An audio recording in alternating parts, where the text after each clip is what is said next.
So this will be our first case on conditional relevance. And conditional relevance is exactly what it sounds like, as we learned in our last video. It essentially is the proposition that standing alone, one item of evidence might not add anything to a proposition that's at issue for either the plaintiff or prosecution on one side or defense on the other. But when joined with other pieces of evidence, this could add to something that would make a material issue more or less likely. So in the State versus McNeely case, we're going to look at, which I'll pull up for you right now. We'll share the screen, and we'll go to chart a course. And we'll see this is in the relevance and its limits, conditional relevance. And we'll pull up United States versus McNeely. In this case, we had a jailhouse informant. And for those of you who have had any experience working in either a prosecutor's office or a defense lawyer's office, you know that informants are a big part of the way that criminal cases are tried. And one of the more troubling ways that criminal cases are tried, because these informants are often given something in exchange for their testimony. And there clearly have been people who have been shown to have misrepresented stories in exchange for either leniency or in some cases even money. And there have been egregious cases where one informant will misidentify or misreport several defendants' stories. In this case, we have no claim of improper actions on behalf of the informant. But what we do have is this. The informant claims that McNeely, when he was in prison, met with the informant Thompson, and that Thompson cannot now identify McNeely when we get to either a pretrial proceeding or the trial itself. So the question the defense is raising is, what possible relevance does McNeely's testimony, does Thompson's testimony have in McNeely's case if Thompson's not able to identify McNeely? If the informant can't say, this is the guy who told me he murdered somebody, strangled somebody, if the informant can't say that's who I was talking to in jail, then what possible relevance is Thompson's testimony in McNeely's case? And the court says this actually is of course an issue, and it's problematic, and it's one the jury can certainly consider and weigh for whatever the jury wants to do with it in evaluating the credibility of Thompson's account that this is in fact the person, or the state's claim that Thompson is identifying McNeely. But there is something else that links McNeely to Thompson. Thompson testifies that when he was in jail, that the person he was talking to either identified himself as McNeely or somebody else said, this is McNeely. So that's the way that we are making that connection. So we have a statement by itself that without a connection to McNeely is irrelevant to McNeely's case. We have a statement from somebody in jail to Thompson, I killed this person.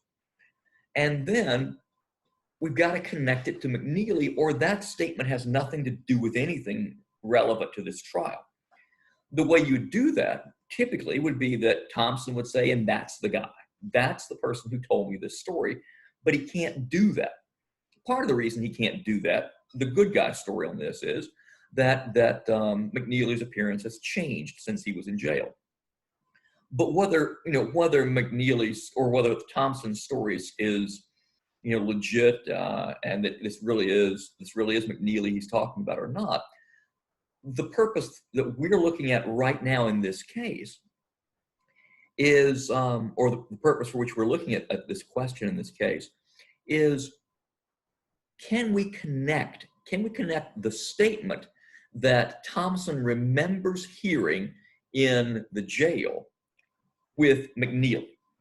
And so the court says there is something that connects them.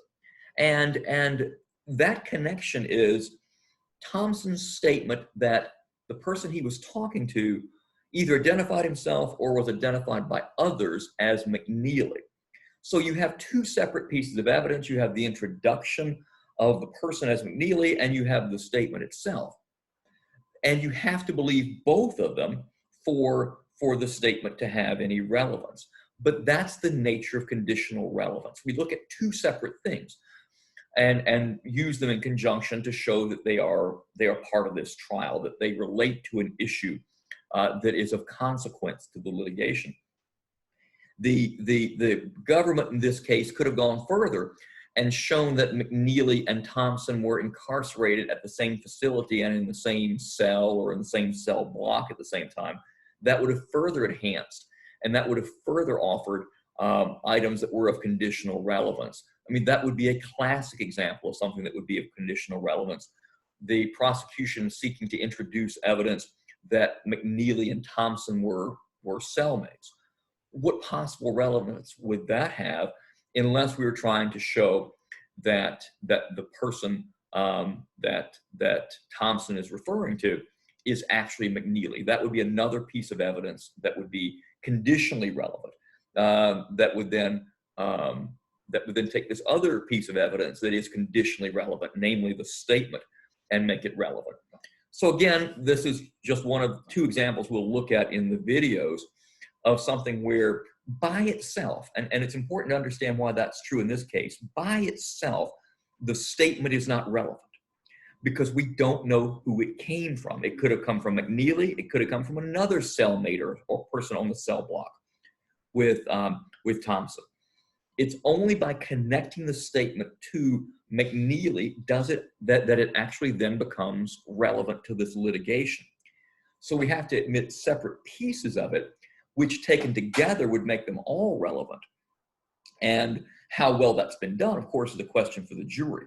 But at the admissibility stage, all we're asking is, can we identify this statement as implicating McNeely on the basis of what we know? When we know he can't identify the person in court, are there other ways? And is that sufficient to get the issue to the jury? And the answer is yes. That taken by themselves, you can't admit either of them. And the one we're really worried about, of course, is the statement that Thompson makes. You can't get that in because you can't link it to McNeely by itself. But what you can do is you can take these other pieces of evidence. You can take Thompson's statement that the person was introduced to him as McNeely. Or you could add to this the fact that they were cellmates and that this is the only person who was charged with a homicide at that point. There would be other ways to make the statement connect to McNeely, but they're all going to be separate components of evidence, which by themselves have no relevance. The statement by itself has no relevance.